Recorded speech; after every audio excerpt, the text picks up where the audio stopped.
ఉన్న బంగారాన్ని విడిపించి ఆ రోజు ఆన్లైన్ రేటుకే మేము కొంటాం. Sharma gold company.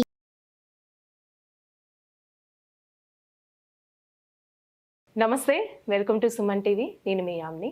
ప్రస్తుతం మనతో ఉన్నారు ప్రముఖ ఆధ్యాత్మికవేత్త డాక్టర్ అనంతలక్ష్మి గారు ఉన్నారు. అమ్మతో మాట్లాడి మనకున్న సందేహాలను అడిగి తెలుసుకుందాం. నమస్తే అమ్మ. నమస్తే తల్లి. అమ్మ, ఇప్పుడు తిరిగే ఆడది తిరక్క మగాడు చెడవుతారని ఒక సామెత ఉందమ్మా. అసలు దాని గురించి వివరిస్తారా మీరు? ఇవన్నీ పాతకాలపు సామెతలు తీసుకొచ్చి అడుగుతున్నారు ఇప్పుడు. ఎందుకంటే ఒకప్పటి సామాజిక వ్యవస్థ ఎలా ఉండేదో ప్రస్తుతం సామాజిక వ్యవస్థ దానికి చాలా భిన్నంగా ఉంది.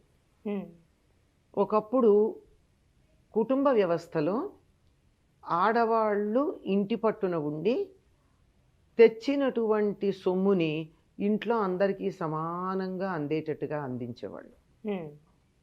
తెచ్చి అలా పెట్టేయడం మాత్రమే మగవాడు చేసేటటువంటి వాడు. అంటే ఒకళ్ళు తీసుకొస్తే ఒకళ్ళు సర్ది పెట్టేవాళ్ళు.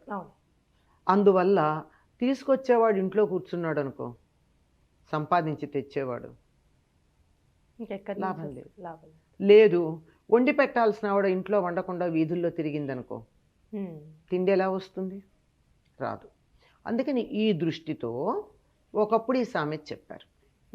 ఇంటి పట్టున ఉండి స్థిరంగా ఉండి ఇల్లు చూసుకోవలసినటువంటిది స్త్రీ.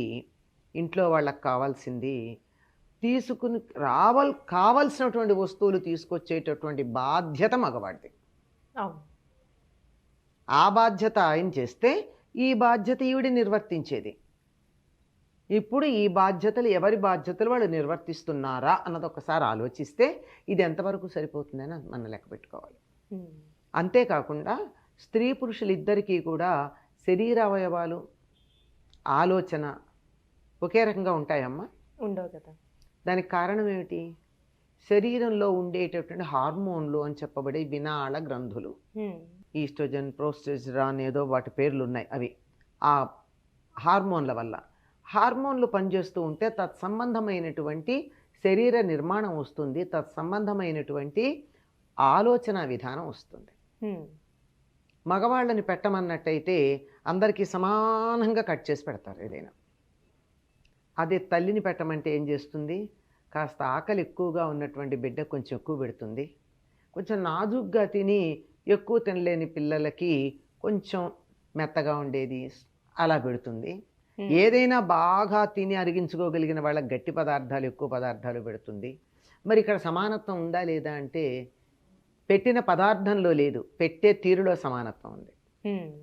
ఎవరికి ఎంత కావాలో, ఎవరికి ఎంత అవసరమో అవసరాన్ని సమానంగా తీర్చటం ఉంది. ఇది ఆడవాళ్ళు చేసినట్టుగా మగవాళ్ళు చేయలేరు. కారణం ఏమిటంటే హార్మోన్లు అంతే, అంతకన్నా వేరే కారణం ఏం కాదు. హార్మోన్లు ఆడవాళ్ళ హార్మోన్లు అలా పనిచేస్తాయి, మగవాళ్ళ హార్మోన్లు ఇలా పనిచేస్తాయి. కనుక ఈ పని సర్ది పెట్టడం, సర్దడం, అందరికీ ఎవరికి ఎట్లా కావాలో అట్లా పెట్టగలగడం అన్నది ఆడవాళ్ళు చేసినట్టుగా మగవాళ్ళు చేయలేరు. కనుక ఇంటి పట్టు నుండి మీది చెయ్యండి. నీకు ఇది రాదు, ఈ పని చేయడం రాదుగా, నీకు చేత కాదు.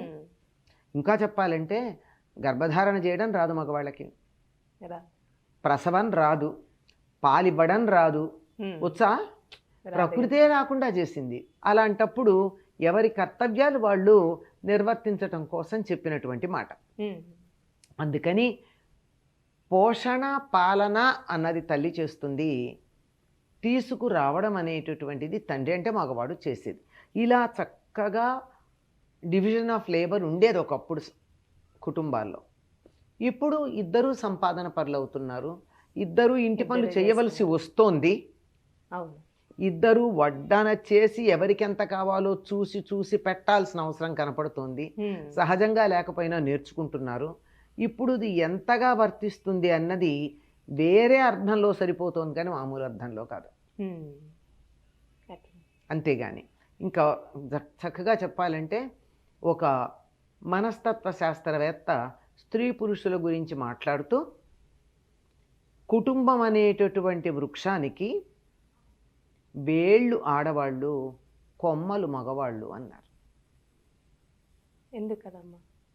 కొమ్మలు పైకి పెడతాయి, పత్రహరితం తీసుకుంటాయి, సూర్యరశ్మిని తీసుకుంటాయి, ఆహారం ఆకుల్లో తయారు చేస్తాయి, ఆకులు, పూలు, పళ్ళు.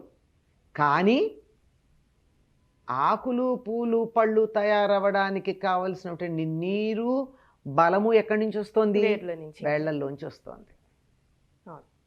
ఆకులు కొమ్మలకి ఎంత ప్రాధాన్యం ఉందో వేళ్ళకి అంత ప్రాధాన్యం ఉంది. పైగా కొమ్మలు కొట్టేస్తే మళ్ళీ వస్తాయి. ఎప్పుడు? వేళ్ళుంటే.